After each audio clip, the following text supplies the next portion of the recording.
नमस्कार दोस्तों, आपका स्वागत है हमारे चैनल पर। आज हम बात करेंगे हिंदू धर्म के एक रहस्यमय और महत्वपूर्ण विषय पर, हिंदू धर्म का काल चक्र। हिंदू धर्म में काल चक्र 4 युगों से मिलकर बना है: सत्य युग, त्रेता युग, द्वापर युग और कलियुग।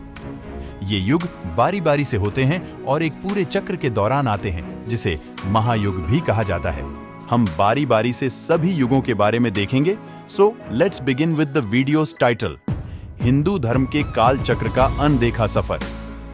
हम पहले सभी 4 युगों के बारे में बात करेंगे, फिर विष्णु जी के अवतार और युगों के रहस्य, और फिर अंत में हमारा आपसे एक प्रश्न होगा।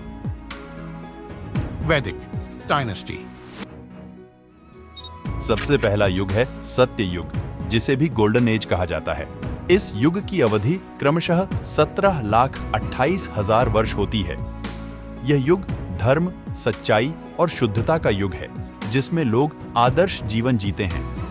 सत्य युग में मानवता पूर्णता की ऊंचाइयों तक पहुंचती है और सभी लोग सात्विक गुणों से युक्त होते हैं। यहाँ ध्यान, तपस्या और धर्म की पूजा होती है। युग की शुरुआत में सभी लोग एक दिव्य स्थिति में होते हैं और वे विशेष शक्तियों से युक्त होते हैं। सत्य युग में धर्म की पूर्णता और सच्चाई का राज रहता है। लोग यहाँ उच्च ध्यान और तपस्या में लीन रहते हैं। दूसरा युग है त्रेता युग, जिसे सिल्वर एज कहा जाता है। इस युग में धर्म का अधिकार कम होता है और यज्ञों का आरंभ होता है। इस युग की अवधि लगभग 12,96,000 वर्ष है। त्रेता युग में मानव जीवन में धर्म का महत्वपूर्ण स्थान है और धार्मिक आदर्शों का पालन करना महत्वपूर्ण है। रामायण, जो त्रेता युग में हुई एक महत्वपूर्ण घटना को वर्णित करता है, इस युग का एक प्रमुख आधार है।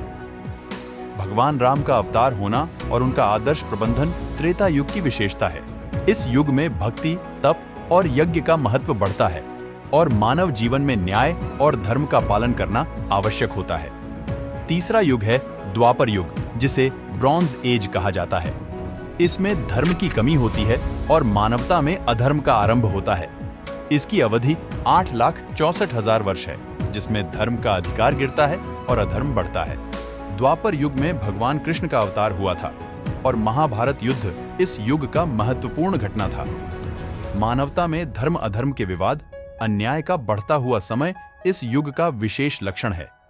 अंत में आता है कलियुग, जो हिंदू धर्म में सबसे दुर्लभ और कठिन माना जाता है।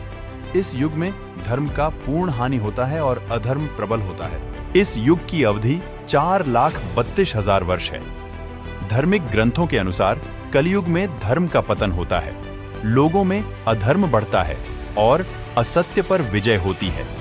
लोग अपनी लालचों के अधीन होते हैं और ईमानदारी की कमी होती है। सत्य, तप, दान और ध्यान की प्रवृत्ति कम होती है। अवधि के बावजूद भगवान के भक्ति और धर्म के पालन के माध्यम से मुक्ति प्राप्त की जा सकती है। यह भी जानिए कि भगवान विष्णु के 10 अवतार युगों के अनुसार हुए हैं: मत्स्यावतार, सत्ययुग कूर्मावतार, सत्ययुग वराहावतार, सतयुग नृसिंहावतार, सतयुग वामनावतार, त्रेता युग परशुरामावतार, त्रेता युग रामावतार, त्रेता युग कृष्णावतार, द्वापर युग बुद्धावतार, कलियुग कल्कि अवतार, कलियुग अभी होगा। इस प्रकार हिंदू धर्म के काल चक्र में 4 युग होते हैं, जो हमें जीवन की सार्थकता और धर्म की महत्वपूर्ण बातें सिखाते हैं। यह एक अद्भुत दृष्टिकोण है जो हमें सांसारिक जीवन को समझने में मदद कर सकता है। आप सभी सा एक छोटे से सवाल, आपके अनुसार आप अभी किस युग में हैं? हमारे चैनल को सब्सक्राइब करें और वीडियो को शेयर करें। धन्यवाद। हरे कृष्ण, हरे राम, जय हनुमान, जय हिंद।